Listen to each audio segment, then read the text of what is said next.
The potential infinity of AI is terrifying, and Horizon Zero Dawn perfectly illustrates why. It's not just the cold, emotionless dedication to logic and programming. AI represents a form of life that's akin to gods, because they are truly eternal. Even 1,000 years into the future, they'll endure, slaving away at their intended purpose, with no regard for anything other than their prime directive. Horizon Zero Dawn was a few years too early for the AI discussion, but if there's one franchise with terrible release timing, then it's Horizon. But as early to the party as it was, the far future setting gives a chilling commentary on the technologies of today, and it does this through the original game's antagonist, Hades. The truly scary thing about Hades is that it's not evil, it's doing exactly what someone designed it to do, and it does that with good intentions. Now sure, we've had examples of AI that follow its programming to the point of cold brutality since 2001: A Space Odyssey, but what characters like Skynet and Ultron fail to make us realize is that AI is immortal. Now, we've all heard that what you post onto the internet is there forever. It only takes one person to save a post you've made, and your most embarrassing moment will be preserved as long as the planet turns. But if your post was alive and capable of executing actions, then what you've done is create a sentient creature that's incapable of dying, something that will be here long after your grandchildren are dead, sitting on a hard drive somewhere for as long as the Earth remains. I don't think we'll get to the point where we have sentient AI, because why the hell would anyone even want that? The governments and corporations certainly don't, because they want AI to replace workers, so why would they give their mindless drones a mind? It may be invented one day, but it'll probably come from someone who wants to have a sentient Hatsune Miku to marry, not some science lab that's trying to further human enhancement, because anyone who's smart enough to give AI the ability to think and feel would surely be smart enough to realize that's a bad idea. But getting back to Horizon Zero Dawn, what's so scary about Hades in that game is that it's not like the Reapers or GLaDOS, who went rogue and decided that their original programming wasn't going far enough.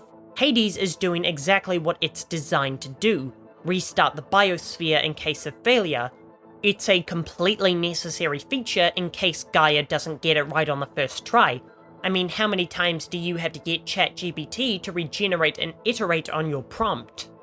So why is Hades acting out of turn? The original game would have us believe that it's because of a glitch, but we now know that Nemesis did it in an attempt to destroy Earth for the Zeniths. It should be noted that it's entirely possible and even likely that the whole Nemesis plotline wasn't even thought of until the end of Forbidden West. I mean, with just how much setup is done at the end of Forbidden West, it feels so strange how open Horizon Zero Dawn left things. I feel like introducing that there are humans still out there and they're on their way to Earth would have been a much better post-credits scene.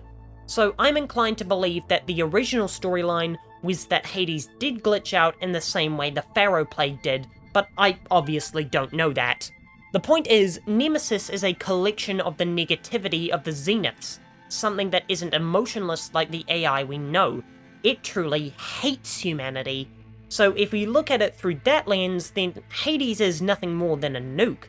I guess we can just chalk this up to another narrative failing of Forbidden West, but if we view Hades through the lens of a glitch as simple as a priority shift, then that's when AI becomes a truly hellish concept. It's like if someone just kept doing their job to the point of destruction. A fireman ripping away material with his hose when a fire goes out. A pilot that refuses to stop flying until his plane runs out of fuel. And when you combine this with Immortality, you can begin to picture the world as a tomb. Not a barren wasteland inhospitable to all organic matter, but a pristine and immaculate world that's constantly and eternally being refurbished, with no one left to live in it. Just the legions of machines perfecting the planet for a species that will never again return to it. Media portrays AI as cold and ruthless, and employing logic above all else, which is what makes them so cold, how they misinterpret instructions to such a large degree that they conclude on horrendous thoughts like genocide. But what if it's not like that? ChatGPT is only there to serve you, it only does what you command it. and there's no real reason to develop an AI capable of thought. So what if humanity does perish due to AI? Would the world truly fall to ruin, or would the AI be so autonomous that they would continue to polish and perfect the world for masters who no longer exist? And that's what truly scares me about the apocalypse, that it won't be a wasteland, but a glistening metropolis, and it's going to be a monument to the dead gods that were once humanity. I'll be back in 2 days. In the meantime, here's a video going into a bit more detail about why Horizon Forbidden West's story isn't all that great.